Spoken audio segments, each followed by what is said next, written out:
আরে আরে করছেনটা কি? ম্যাডাম আগে হাত দাম, শ্বাস ফেলেন কোথা থেকে আপনি? ম্যাডাম এখন কোনো সাধারণ মেয়ে নয়, এখন উনি সরকারের প্রতিনিধি।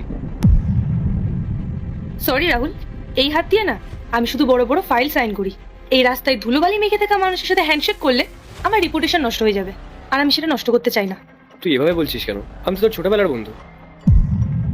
এই যে মুখ সামলে যাকে তুই টাকারি করছিস না, সে এখন এই জেলার এসডিএম। একজন এসডিএম ম্যাডামকে রাস্তা লোকের সাথে হাত মিলিয়ে যাবে? এটা প্রোটোকলে নেই। প্রোটোকল থাক বা না থাক, ও তো আমার ছোটবেলার বন্ধু। পায়েল, আমি জানতাম রে তুই জীবনে ঠিক অনেক বড় কিছু একটা করবি। কংগ্রেচুলেশন ইয়ার। Thank you. আর হ্যাঁ, আমি যে সফল হব সেটা তো আমি ছোটবেলা থেকেই জানতাম। আর আমি এটাও জানতাম এই তোর মতো যারা অলস তারা সারা জীবন নিচেই পড়ে থাকবে। তোর এই হাল দেখেই বোঝা যাচ্ছে এই 1 বছরে তোর এক চুলও উন্নতি হয়নি।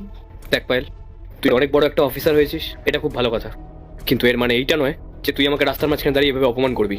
অপমান? যদি অপমানই হয় তাহলে তাই। তোর লজ্জা করে না? আজ তুই কোথায় আর আমি কোথায়?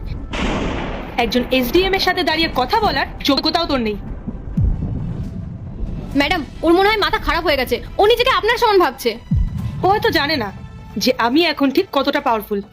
বড় গাড়ি বাড়ি, এই শহরে 4-5টা ফ্ল্যাট, এগুলো তো কল্পনা করার ক্ষমতাও তোর নেই রাহুল। অবাক হচ্ছি পায়েল, আগে তো তোর কাছে স্কুলের ফিস দেওয়ারও টাকা থাকতো না, আর মাত্র 1 বছর হয়েছে যে তুই এসডিএম হয়েছিস, তার মধ্যেই এত প্রপার্টি। আচ্ছা, তুই কোনো ইলিগাল কাজ করছিস না তো? হ্যাঁ করি তো, তাতে তোর কি? এই এসডিএম এর চেয়ারে বসার জন্য না আমি অনেক পরিশ্রম করেছি, আর এখন সেসব উসুল করছি। এটা আমার পাওয়ার, আর এই টাকা কামানো আমার অধিকার, বুঝতে পেরেছিস?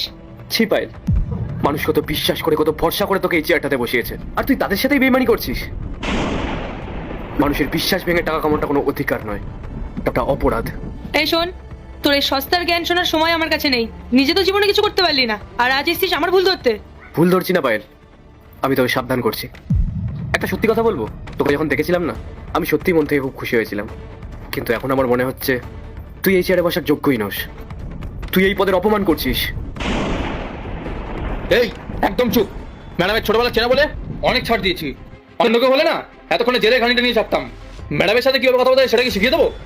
ঠিক বলেছো রাহুল, তোর কপাল ভালো যে আমি তোকে চিনি, না হলে আজ তোর আমি এমন অবস্থা করতাম না যে এই সমাজে মুখ দেখানোর অবস্থায় থাকতি না।